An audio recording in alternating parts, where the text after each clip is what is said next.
North Korea says it has successfully tested new long-range cruise missiles.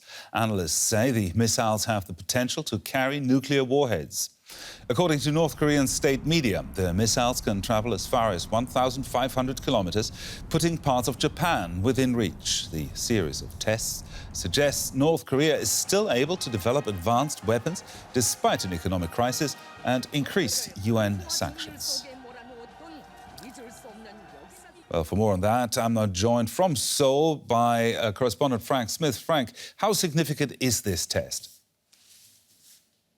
Well, what's significant about this test is it indicates that North Korean leader Kim Jong-un and the country are determined to go ahead and develop tactical strategic nuclear weapons beyond having the capability of hitting North America targets far away with a long-range ballistic missile carrying a nuclear warhead. They want to develop tactical nuclear weapons that can be used more closer to home, perhaps against South Korea, perhaps against Tokyo, but at least having the capability of doing that as part of its sort of nuclear deterrent. So has North Korea violated any international agreements with this? No, this is what's quite interesting, is that the United Nations Security Council sanctions that have been in place, there are several of them in place now that have to do with, trading with North Korea, but are particularly aimed at North Korea's nuclear and missile capabilities.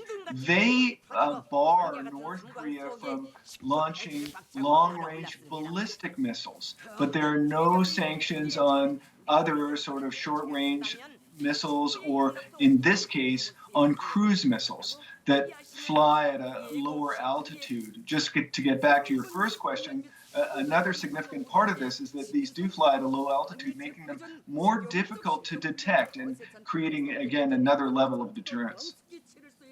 So a definite threat for South Korea. What was the reaction there in Seoul and also in the US?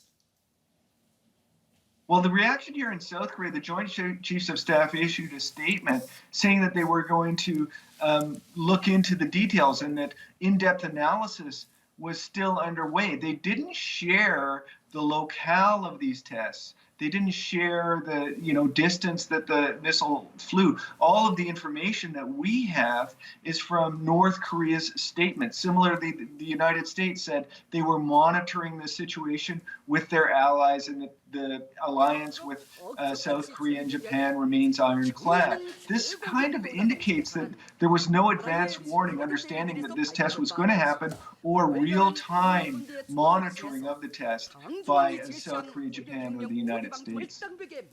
Correspondent Frank Smith there in Seoul for us. Thank you, Frank.